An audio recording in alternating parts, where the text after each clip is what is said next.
본문은 예수님께서 공생애를 시작하시는 첫 부분에 속합니다.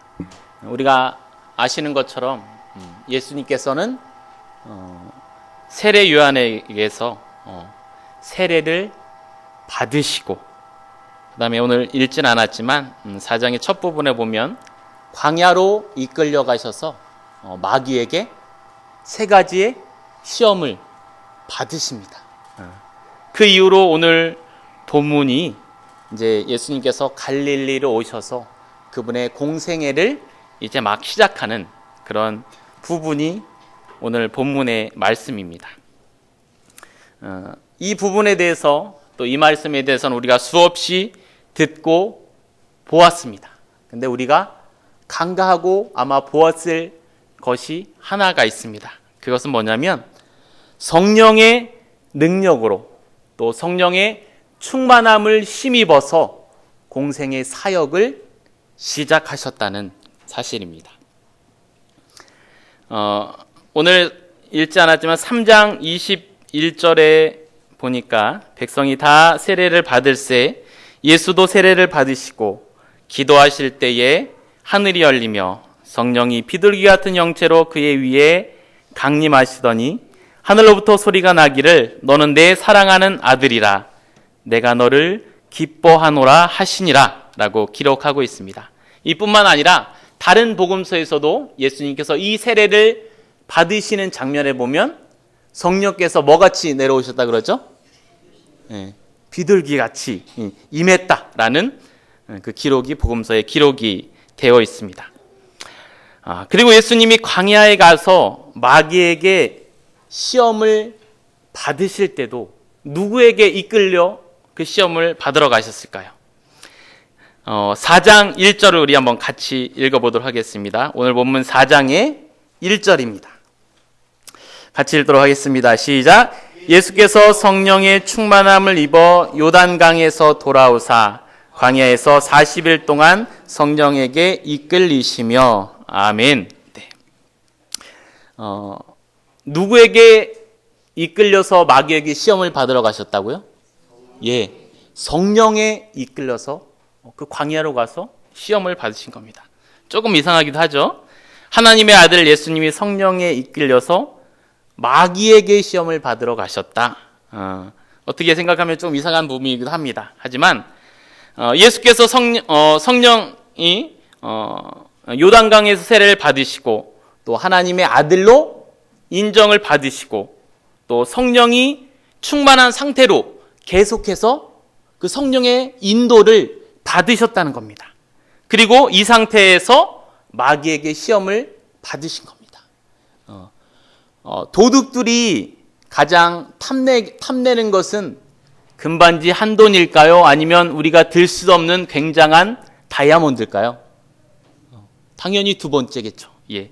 모두 진귀한 보물이면 그 진귀한 보물들에게는 도둑들이 탐을 내게 마련입니다. 마찬가지로 이 땅에 오신 하나님의 그 어마어마하신 아들을 사단은 마치 도둑이 탐을 내듯 그 하나님의 아들이신 예수 그리스도를 시험한 것입니다. 그러나 여기서 중요한 것은 광야로 이끌림을 받고 또 시험을 당하는 모든 상황에서도 예수님은 성령의 충만함을 힘입어 성령의 인도를 받으셨다는 그러한 사실입니다. 이제 본문으로 들어갑니다. 14절입니다. 예수께서 성령의 능력으로 갈릴리에 돌아가시니 그 소문이 사방에 퍼졌다라고 기록을 하고 있습니다. 예수께서 광야에서 시험을 받으시고 어디로 돌아가셨다고요?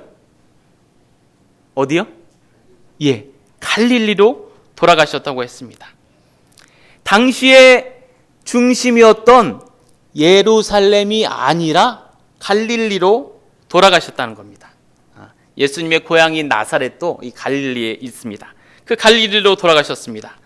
근데 이 갈릴리라는 지방은 이스라엘의 북방입니다. 제일 높은 북쪽에 있어서 다른 나라와 이렇게 접경을 이루고 있는 그 지방이 갈릴리입니다. 그래서 어느 기록에 보니까 이제 혼혈인 사람들도 있고, 그 북쪽 지방만의 방언도 있고, 이 예루살렘 쪽의 정통 유대인으로부터는 꽤 무시받고 있는 그런 지역이 갈릴리였습니다. 산악지대였고 소외됐고 또 예루살렘에서 멀리 떨어져 있던 곳이 갈릴리였습니다. 마치 영종도나 강화도가 다 같은 인천이지만 왠지 영종도 강화하면 좀 뭔가 좀 멀리 떨어져 있고 섬 사람들이니까 좀 인천 사람인 것 같진 않은 좀 그러한 느낌이 아니었을까라고 생각을 하게 됩니다.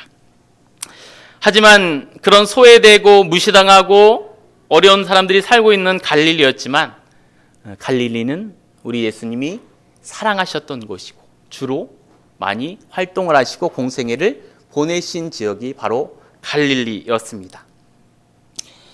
예수님은 이렇게 갈릴리에서 사역을 시작하시고 또 예루살렘 가는 중간의 과정을 거쳐서 또 예루살렘에 입성하시고 또 거기서 돌아가시고 또 부활하시면서 생애를 마치시게 됩니다. 갈릴리는 예수님의 주 무대였습니다. 예수님이 성장한 곳이었고 또 제자를 부르신 것도 바로 갈릴리였습니다. 왜요? 갈릴리의 어부들을 우리가 알고 있죠. 갈릴리의 제자들을 대부분 다 부르셨습니다. 많은 성도들이 배출이 되었고 예수님이 부활에 찾아오신 것도 바로 갈릴리였습니다.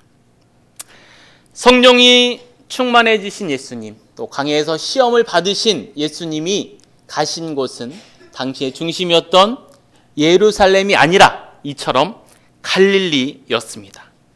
소외되고 멀고 별 볼 일 없는 북방의 지역 갈릴리로 예수님은 찾아가셨습니다. 성령의 능력에 이끌리셔 예수님은 갈릴리로 가셨던 것입니다.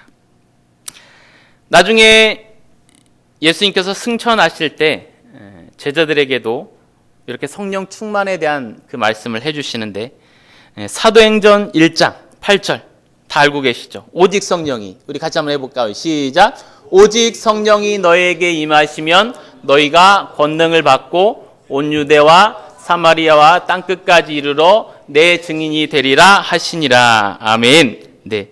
누가 임하시면요? 누가 임하실 때? 성령이 임하시면 우리가 무엇을 받는다고요? 권능을 받고, 그리고 그 권능을 받아서 뭐 하라고요? 내 증인이 되라 라고 제자들에게 말씀을 하셨습니다. 너 편한 곳에 가서 네 맘대로 살아라 이게 아니고요, 땅끝까지 가라. 그리고 내 증인이 되어서 나를 증거해라. 증인의 삶을 살아라 라고 말씀하셨습니다. 근데 이게 제자들 마음대로 되나요? 아니요. 성령의 충만을, 성령의 권능을 받을 때만이 이 일이 가능한 것입니다. 이렇게 성령에 이끌리어서 예수님께서 갈릴리로 가셨습니다. 그리고 갈릴리로 가서 무엇을 하셨죠? 15절에 보니까 그 여러 회당에서 가르치심에 무사람에게 칭송을 받으시더라 라고 말씀하고 있습니다. 회당에 가셔서 또 거기서 말씀을 가르치셨습니다. 16절엔 또 보니까 나사렛으로 이제 가셨다고 말씀하고 있습니다. 나사렛은 예수님께서 잘하신 곳이죠. 그래서 우리가 많이 듣는 게 나사렛 예수라고 듣고 있습니다. 이 나사렛도 갈릴리 지방의 한 지역입니다. 거기 가셔서 안식일에 가서 전에 하시던 대로 회당에 들어가서 성경을 읽으셨습니다. 예배하러 가신 거죠.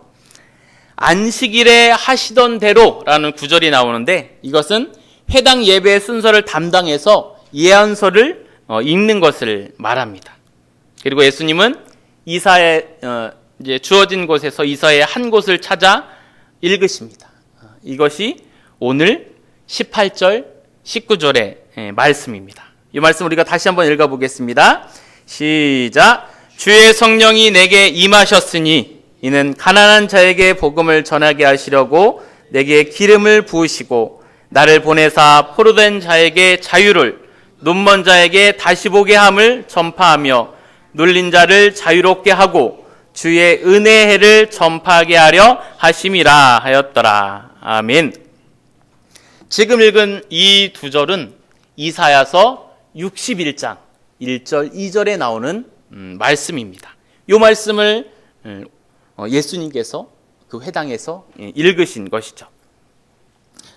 18절의 시작을 그렇게 하고 있죠. 예수님께서 읽으신 부분에 주의 성령이 내게 임하였으니 라고 시작을 하고 있는데, 이 구절은 요단강에서 세례를 받으신 예수님께서 계속적으로 성령의 충만을 지금도 계속해서 인도함을 받고 있다는 것을 나타내고 있는 구절입니다. 그럼 성령으로 충만한 예수님이 이 땅에 오셔서 하시는 일들, 이 땅에 오신 목적이 무엇이라고 말씀을 하고 계십니까? 그것은 가난한 자에게는 복음을, 또 포로된 자에게는 자유를, 눈먼 자들에게는 다시 보게 하고 또 눌린 자에게는 자유함을 얻게 하기 위해서 이 땅에 오셨다고 말씀하고 있습니다.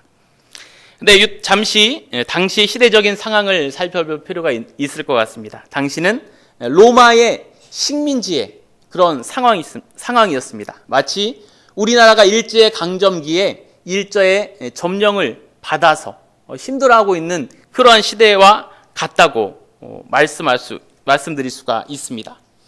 그래서 유대인들이 이 이사야의 말씀이 메시아가 올 것이라는 것은 다 알고 있었습니다. 근데 어떤 메시아라고 생각을 했냐면, 이 로마, 우리를 지배하고 있는 이 나쁜 로마를 다 전복해버리고 우리나라를 이 로마에게서 해방시켜줄 그러한 큰 전쟁에도 능하고 큰 힘이 있는 그런 왕으로 메시아가 오실 것이다라고 이 유대인들은 생각을 하고 있었습니다. 눈멀고 눌려있는 자신들을 구해줄 메시아를 생각했습니다. 그리고 정말로 가난하고 연약한 우리들의 삶을 역전시켜 주실 거야. 그런 메시아를 기다리고 있었습니다. 이것이 바로 당시의 유대인들이 이 말씀을 들으며 기다렸던 메시아 상이었습니다. 지금 예수님이 바로 이 말씀을 앞에서 읽고 계시는 것입니다. 이 말씀을 다 읽고 책 맡은 자에게 주시고 앉으시니 회당 사람들이 다 그를, 예수님을 주목해서 보았다고 기록하고 있습니다. 그때 예수님이 그 안에 있던 사람들에게 말씀을 하시죠. 이 글이 오늘 너희 귀에 응하였느니라 라고 말씀하셨습니다. 아직까지 귀로만 들어오던 메시아에 대한 예언이, 구약의 말씀이 지금 이루어졌다라고 말씀을 하는 겁니다. 예수님 자신이 바로 메시아이기 때문에 지금 이 순간 말씀이 이루어졌다라고 말씀하시는 것입니다. 완성이 되었다는 것입니다. 오늘 읽지는 않았지만 22절 이후로 보니까 사람들이 이 말을 놀랍게는 여겼습니다. 하지만 이 사람 요셉의 아들 아니야? 라고 반문하며 예수님을 환영하지는 않았습니다. 내 뜻대로만 생각하고 있던 메시아 상이 이렇게 큰데, 예수님 와서 자신 메시아로 이 말씀이 이루어졌다는데 예수님은 이 딴 얘기를 하는 겁니다. 그러니까 내 생각에, 이 생각의 틀로 생각하고 있던 메시아가 아니니까 예수님을 그 메시아로 받아들이지를 않는 겁니다. 짠하고 멋지게 나타나서 이 나라를 로마로부터 구원해내고 만세 삼창을 하면서 멋진 말을 타고 사람들 앞에 나타났다면 우리가 기다리던 그 메시아다라고 소리치며 모든 사람이 나와서 반겼겠지만 예수님은 그렇게 하지 않으셨습니다. 내가 생각하던 뜻과 맞지 않기에 이 사람은 메시아 예수가 아니라 그저 요셉의 아들 예수로만 사람들은 보게 되어진 것입니다.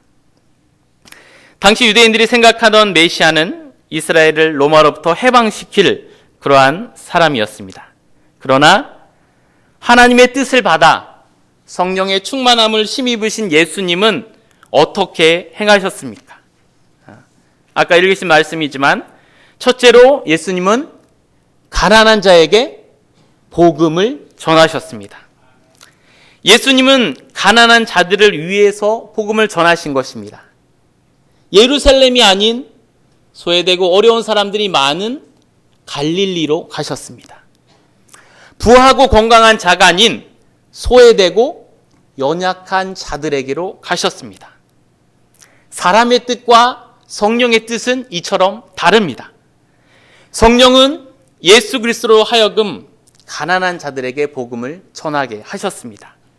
가난한 자는 마음이 열려있는 자입니다. 심령이 가난한 자입니다. 이런 사람은 말씀을 들으면 말씀 그대로 믿고 그것을 실천하는 사람입니다. 그런데 마음에 욕심이 가득하고 또 이 세상에 집착하는 사람은 순수함이 없습니다. 그런 사람은 아무리 전해도 듣지를 않습니다. 그리고 부자들은 대부분 교만함과 밀접한 관계가 있습니다. 그래서 부자들은 가난한 사람들의 입장을 이해하지 못하고 상대도 하지 않고 그들을 경멸합니다. 그래서 예수님은 가난한 사람들을 찾아가 전도하셨습니다. 갈릴리 어부들을 제자로 삼으셨습니다. 예수님 자신도 보잘것없는 구유에서 태어나셨고 또 공생의 사역을 하시면서도 내가 머리 들 곳조차 없다 라고 하셨던 분이 우리 예수님입니다. 그래서 예수님은 먼저 가난한 사람들에게 복음을 전파하셨습니다. 두 번째로 포로된 자에게 자유를 주시기 위해서 오셨습니다.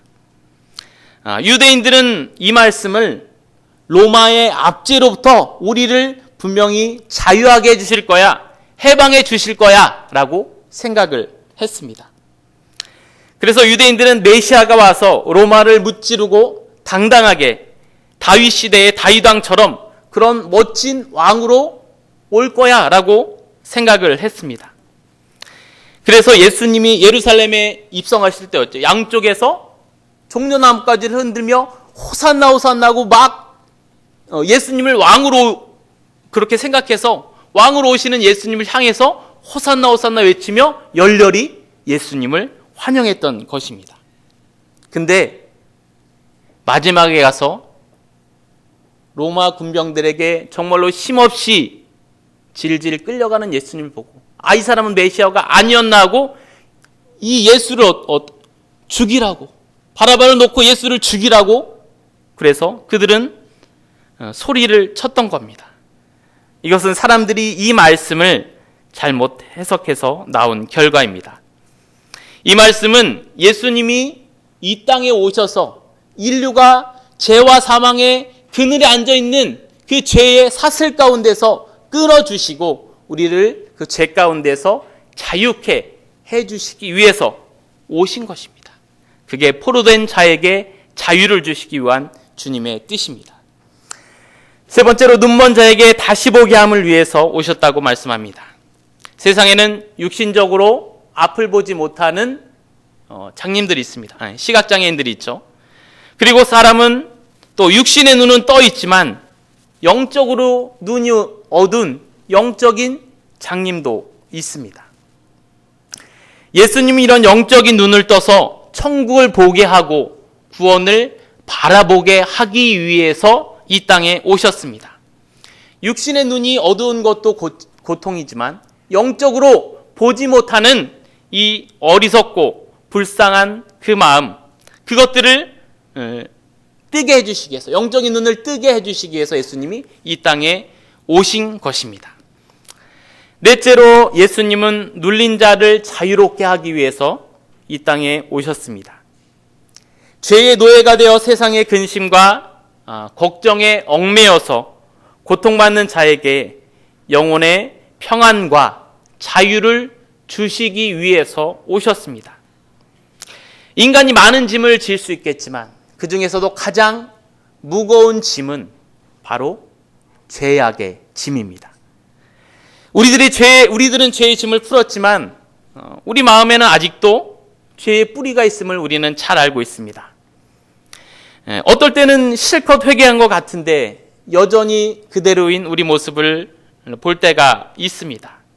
그래서 기회가 있으면 이 속에서 그 죄악의 뿌리가 자꾸 나오려고 합니다. 그래서 바울은 그런 말씀을 했는지도 모르겠습니다. 선 줄로 알거든 넘어질까 조심하라. 이 뿌리가 가만히 있다가 어느 순간 기회가 되면 꿈틀거리고 우리 안에서 다시 나와 죄악의 길로 우리를 이끌게 됩니다.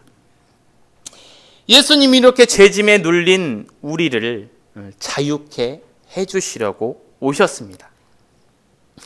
이렇게 예수님이 성령에 이끌려 이 땅에 하나님의 아들로 오신 목적은 육신적인 민족의 해방과 또 자유를 얻어서 우리가 잘 먹고 잘 사는 것이 아니라 죄로 인해 죽을 수밖에 없는 인류가 영원한 죄의 그늘, 사망의 그늘에서 구원함을 받고 또 영적인 자유를 누리게 하시기 위해서 예수님은 이 땅에 오신 것입니다.